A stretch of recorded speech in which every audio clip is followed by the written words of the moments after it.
No nii, aasta 2016 läbi meie jaoks Fast Forward Racingule esimene aasta uue autoga. Ja üldkokkuvõttes võib olla aastaga rahule jääda.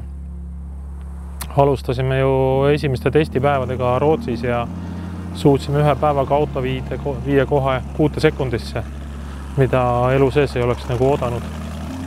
Soome hooaeg samamoodi. Esimesed 2 võistlust, kui rada oli väga kehva võistlu ja me ei saanud aru, kas on probleem autos või rajas, et miks pidevalt oli tire shake ja ei tulnud see, mis vaja. Sellegipoolest ka Soomes suutsime kohe sõita 6-9 ennast ja sealt samm-sammult nagu edasi liikuda. Kahju on see, et see aasta on kogu seda võistlushooaega kummitanud vihmasadu. Nii et reaalselt tegelikult 5 etapis sõideti lõpuni ainult 2 etappi. Viimane etapp suutsime veel parandada natuke oma aega ja nüüd auto rekord on praegu 6,79 sekundit, 332 km tunnis, mis on ka 5-liitrise Fordi mootori maailmarekord hetkel, et keegi ei ole suutnud sellest nagu kiiremini sõita. Uueks aastaks on siis uus pilletmootor tulemas, natuke suurem kubatuur, kui praegu meil on ta 5,8 liitrine, siis uus mootor tuleb 7 liitrine. Et on nüüd ikkagi small block Fordi oma, aga kõige suurem vahe on see, et nii ploki kaaned kui ka plokk on siis CNC-s valmistatud pillettükid, mis kannatavad väga suuri jõude. Et loomulikult natuke suuremad turbod, Pro-moodi omad 88 millised, millega võiks juba minna Pro-moodi sõitma klassi 5 sekundit. Ja eks see ka meie tuleviku vaikselt paari aasta siis ütleme idee on, et viia see auto 599 ära, aga nagu ma ise näen, ega see lihtne ei ole, see võtab aega. Aga hetkel on lubatud vähemalt Euroopa kiiremate poiste poolt, kes meil siin turbomehed on, appi tulla selle jaoks, et see ära õnnestuks teha. Ja eks seda nüüd ole hooaja alguses näha, kui hästi või halvasti see uus mootori kombo tööle. Küttesüsteemi peab natukene ringi tegema, et rohkem kütust jaguks ja samamoodi ka Roslerilt vähekene tugevam Pro-moodi käigukast. Et see hetkeline käigukast on mõeldud 2500 jõu jaoks ja see töötas siiamaani laitmatult, et tõsiselt korralik asi, aga uue mootori otsas ma tean, et ta enam ei kestaks seda. Kuna meie meeskond on see aasta olnud täiesti uus ja keegi ei ole ju tegelenud 6 sekundi sõitmisega, et aasta alguses VKM-i tiim tuli appi muidugi, kuna nende aju peal Tõnis, müts maha selle mehe ees, on nagu südamega asja juures olnud ja aitas meil need esimesed seaded enam-vähem ta paika saada.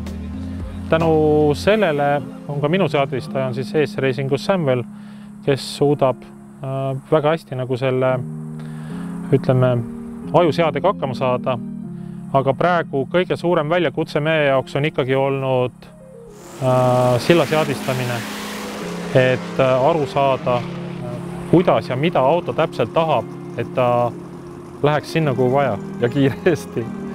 Eriti keeruliseks teeb see asi, et ilmafaktorid, kuna temperatuur pealt muutub ja rajaolud muutuvad nii kardinaalselt, et ühe sama setupiga üks hetk auto võib sõita väga kiiresti ja teine hetk sa ei saa mitte midagi aru, miks ta nii käitub. Läheb paremale, vasemale või mis iganes. Et sealt ka suvel Nitro Nationalil, kus me Risto Virdala ja enda BMW katusele keeras, siis üks sõit ennem teda läksin ju mina peale ja seal ma sain ka ikkagi 2 ratta peal laperdada päris korralikult, et seal ei olnud ka palju puudu, et ma oleks oma auto katki sõitnud. See näitab veel kord seda, et tegelikult rada on A ja O, mis on vaja korralik saada alla, et 6 sekundi auto puhul toimub kõik nii kiiresti, sa ei jõua enam reageerida. Sa proovid küll anda endast parim, aga ta on nii ohtlik, kui sul ei ole lihtsalt korralikku pidamist. Järgmine aasta, ma arvan, et tuleb samamoodi suht õppimise aasta nagu see aastagi. Et praegu me suutsime endale selgeks teha, kuidas auto toimib, mida ta tahab.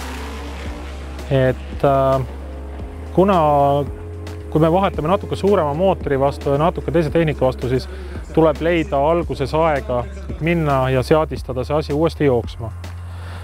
Minu eesmärk selle autoga paari aastaga oleks viia see, ütleme niimoodi, väga madalasse kuute. Unistus on kõrge 5,99, aga ma tean, et see võtab aega 3–5 aastat kindlasti, et me suudaksime seda ära teha. Selle hooaja nende super tulemuste eest oleme tegelikult tänu võlgu ju kõik meie üliheadele sponsoritele ja abistajatele, kes on õla pannud alla kogu sellele, mida me praegu hetkel teeme. Kõige suurem aitäh muidugi Soome ettevõttele Tardek Länsi, kes toetas kogu meie Soome võistlushooaega. Et ilma nende meesteta oleks nagu olnud tunduvalt nagu raskem see asi. Siis Klaasplast OÜ Mahutee, kes aitas autot ehitada, Likum oli õlidega, HL autoosad samamoodi, Falleron, kütused, õlid ja Suvi Performance, kes aitas ehitada selle sisselaskkolektori väljalaske torustiku poole, kõik asjad on tema nagu aidanud seda teha meile. Aju juhtsüsteemid VK Motors ja SE Power OÜ, suur aitäh veel muidugi Ameerikas, pean ütlema, Pulse Powerile ja Tebuisner inseneeringule. Kogu see auto ei sõidaks nii kiiresti, kui tegelikult ei oleks seal Pulse Poweri meest nagu Buildway endis siis selle sama mootoriklassi maailma rekordi omaniku, kes pani õla alla, et tema autos sõidetaks kiiremini. Ei ole tihti nagu selliseid mehi, kes tahaks, et tema autost keegi mööda sõidaks ja siis ta annab sulle vajavad tükid, et see asi oleks sul võimalik. See on nagu eriti lahe ja kindlasti on nad ka järgmine hooaeg meil kõvasti abiks ja lubasid tulla ka võib-olla isegi siia poole meil autot seadistama vähe, kui on abi vaja. Kindlasti näeme järgmine aasta. Seda ma luban, et auto on kiirem kui kunagi varem ja võimekam kui kunagi varem. Ja hoiame pöidlad, et see asi katusele või seina ei lähe.